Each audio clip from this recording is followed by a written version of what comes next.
seat at the table they never thought I'd deserve. Golden Palace shimmered under neon signs and the faint illusion of sophistication. It was the same place our family had gathered every single year like clockwork. The red lacquered doors, dragon-carved wood panels, and overpriced menu items that hadn't changed in decades.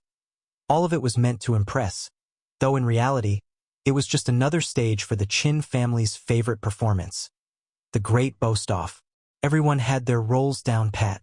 Uncle Richard would bring up golf scores and his latest German car. Aunt Linda would prattle about handbags that were, supposedly, limited edition. And the cousins, well, they were the stars of the show. Kevin especially. Junior partner at Goldman Sachs and family golden boy, always sitting just a little straighter than the rest of us. I sat quietly, letting the chatter wash over me like static. The seat they offered me was at the far end of the circular table, the one nearest the waiter station and the only one with a slightly wobbly leg. A message, perhaps? Or maybe they were just used to treating me like an afterthought. I didn't mind. I'd learned years ago how to weaponize silence. It gave me time to listen, to really listen, and watch them trip over their need to be envied. Michael! Kevin's voice cut through the noise, drawing all attention to me like a spotlight at a talent show. Still taking the bus, huh? He called out, grinning as if it were a punchline the entire table should laugh at. I could recommend a few good lease options if you're interested. Got a guy. My fingers tugged subtly at the cuff of my white dress shirt. Nothing flashy, just clean and crisp. In the process, a glint of polished rose gold peeked from underneath. I quickly tucked it back under as if by accident. The bus works fine, I replied with a casual smile. Good time to catch up on Tokyo calls. Aunt Linda chuckled in her patronizing, wine-softened voice. So practical. Tage. The table erupted into applause, faux awe, and backpats. Congratulations! Aunt Linda squealed. Kevin adjusted his Rolex with the grace of someone who wanted everyone to notice the adjustment. And you, Michael? My father asked, finally making eye contact. His tone was heavy with that same disappointment he wore like cologne. Still doing your app development? Before I could respond, the waiter leaned over me to refill tea. I reached for the soy sauce, and my cuff slipped back once more. This time, the light caught it just right. My father's eyes latched onto the watch. His expression cracked mid-disdain. The clink of his chopsticks hitting the table cut through the noise like a gunshot. That's, he stammered, going pale. That's not possible. The room went still. My cousins, mid-bite, froze. Aunt Linda's mouth hung open slightly, mid-sip. Even Kevin furrowed his brow, confused. He leaned forward, eyes narrowing. Wait a second. Is that a Philippe Dufour Grand Sonnery? My father whispered. His voice was a ghost. Only 16 in the world. Kevin, suddenly not so smug, chimed in like a Wall Street analyst forced to admit a miscalculation. That's worth at least $2 million. Probably more, depending on condition and market. Ooh, this old thing? I said, echoing Aunt Linda's earlier faux modesty about her designer bag. I adjusted the watch to let the light hit the moon phase dial. Just something I picked up at auction last month. Mom blinked. But, you take the bus. I took a sip of tea, savoring the moment. Ever wonder why I take the bus? It's the only time I'm free enough to join calls with our Tokyo office. Hard to talk mergers while driving. Kevin's smirk was gone. Tokyo office? He asked slowly. What exactly does your app do? I took out my phone. Not the latest iPhone, the one they'd mocked me for earlier, but the secure device I used for company infrastructure, and slid it across the table. We build AI-driven trading algorithms. Deep learning. Kevin picked up the phone.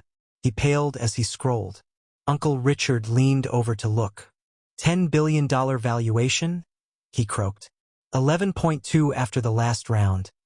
I corrected, setting down my chopsticks. Though valuations are always a bit fickle, aren't they, Kevin? He swallowed hard. His Rolex, gleaming a moment ago, suddenly looked like a knockoff in comparison. Dad was still frozen, eyes fixed on my wrist. The auction, he said. Christie's. Last month. I nodded. Anonymous buyer. I thought you might recognize it. That was your father's dream piece, Mom said quietly. Before everything changed. I know, I replied. That's why I bought it. The silence that followed was golden. No more talk of handbags or Benzes. Just the quiet reckoning of relatives realizing they had built altars to status while sitting across from someone who actually was the status they'd worshipped. Uncle Richard, trying to steady himself, broke the silence. So, Michael, your company sounds quite successful. Another buzz on my phone. I checked the screen. A message from our London office. We handle about 30% of algorithmic trading across Asia, I said offhandedly. Probably 40% after next month's merger. Kevin looked up, alarmed. Merger with who? Can't say yet. NDA? I said, sipping my tea again. But you'll read about it in the Financial Times soon. I believe Goldman's handling part of the diligence. Kevin turned chalk white. Quantum trade acquisition? He asked, almost choking. The empire they never saw coming. The rest of dinner unfolded in stiff silence, punctuated only by the sound of chopsticks clicking against porcelain and the occasional half-hearted request to pass the dumplings. The usual background noise, the constant chatter of self-promotion and casual one-upmanship, had died, replaced with awkward glances and forced smiles. The dynamic had shifted entirely. Suddenly, I wasn't the quiet cousin with the computer job. I was the enigma in the room, the one who had moved in silence while the rest of them shouted into echo chambers of their own making. Kevin had stopped mentioning Goldman altogether, and Aunt Linda, who once scoffed at my shoes and phone, now looked like she was calculating how to invite me to her next garden party without sounding too desperate. I saw her nudge Mom and whisper something while flashing a photo of some 20-something in a cocktail dress. Probably a friend's daughter she was now hoping to set me up with. Uncle Richard, who never once asked about my work at any previous dinner, now leaned in with the sharp curiosity of a man whose portfolio just trembled at the mention of my name. So Michael, he said, clearing his throat, your company, Quantum Trade, seems to be doing quite well. I've got some discretionary funds I'd love to diversify.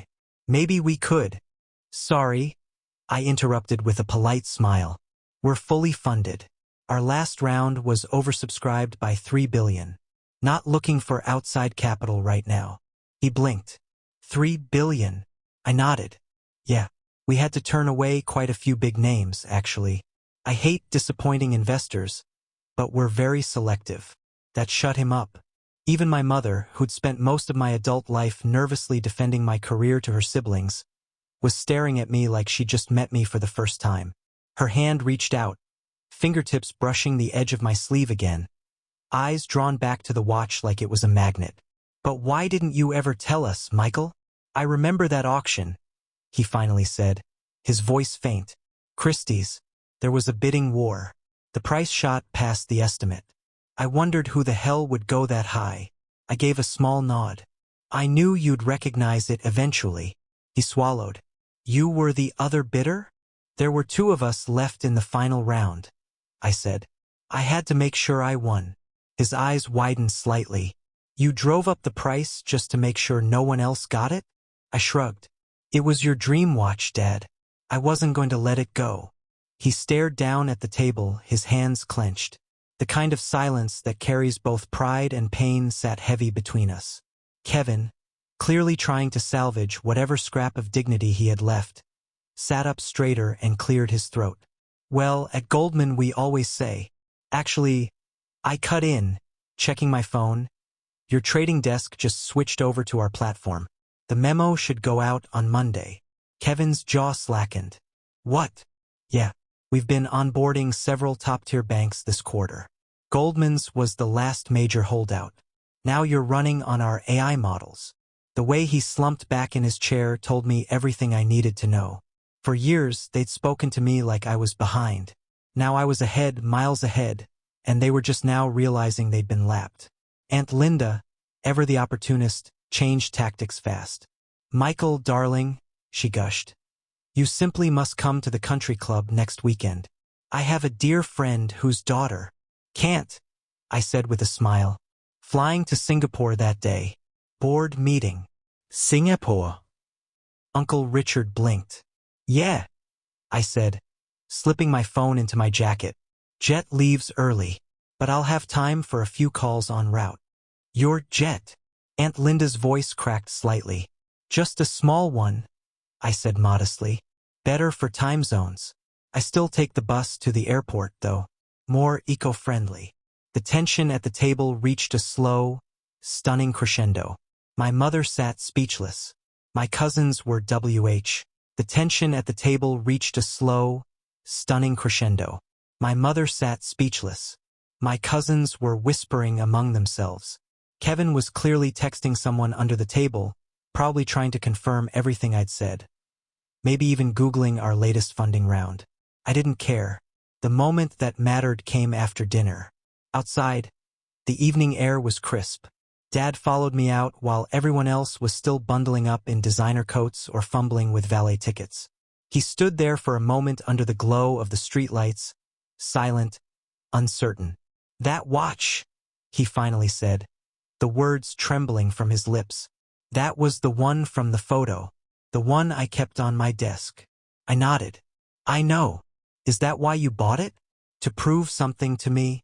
I looked down at the intricate complications ticking perfectly on my wrist. No. I bought it because you taught me what perfection looks like. You didn't mean to, but all those nights you talked about watches, you taught me to value precision, rarity, integrity. You didn't give me a career path. You gave me a standard. His eyes misted over. For a man who'd lost so much, this moment was a restoration, a silent redemption. I began unbuckling the watch. What are you doing? He asked. It was always meant to be yours, I said, stepping forward and placing it in his palm. Mine's in Singapore. I bought two. His fingers shook. That's $4 million. I shrugged. Roughly what I make in passive interest every month. His breath caught. Michael, it's not about the money, I said softly. Some things are worth more. Like your dream. Like this legacy. Just then, Kevin and Uncle Richard stepped out of the restaurant, both barking rapidly into their phones, probably trying to call brokers. Aunt Linda was right behind, flashing her phone at Mom, still trying to market her friend's daughter. I turned away from it all. Mom caught up to me. Michael, she said, cheeks flushed. About that girl Aunt Linda was talking. Mom blinked like she'd just stepped into a different dimension. Somewhere behind us, one of my cousins gasped. Dad looked down at the watch in his hand like it was holy. You know, he said quietly, when you first started down this computer path, I never understood it. I thought you were chasing something unstable, unsafe. You used to say this watch wasn't valuable because of its price, I said, watching his reaction. You said it was valuable because of what it represented. Someone's relentless pursuit of perfection. He nodded slowly. You remembered that? That's what I built, I said. Not just a company. Something rare. Something precise. Something that changed an entire industry. My phone buzzed again. The Singapore exchange was opening soon. Dad glanced at it. You should go, he said, smiling for the first time in years. Markets wait for no one. I reached into my coat. Actually, I was wondering if you and Mom would come visit.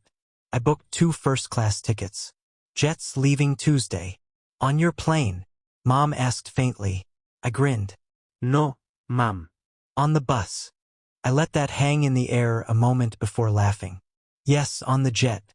Private chef, ocean view suite, the works. Behind us, Kevin was trying to explain to Uncle Richard why Junior Partner wasn't the career apex it used to be. Aunt Linda had suddenly become very interested in AI stocks. The cousins had pulled out their phones, whispering like they just discovered I wasn't the family failure but its ghost billionaire. But none of it mattered. What mattered was the way my father looked down at that watch. The same way he used to in the study before the world fell apart. What mattered was the way my mother clutched his arm, eyes full of something between disbelief and pride. Because sometimes revenge isn't loud. Sometimes it's not showing off but showing up on your terms in your time, wearing the very thing they never thought you'd afford, because they never thought you were worth it. And some Tim,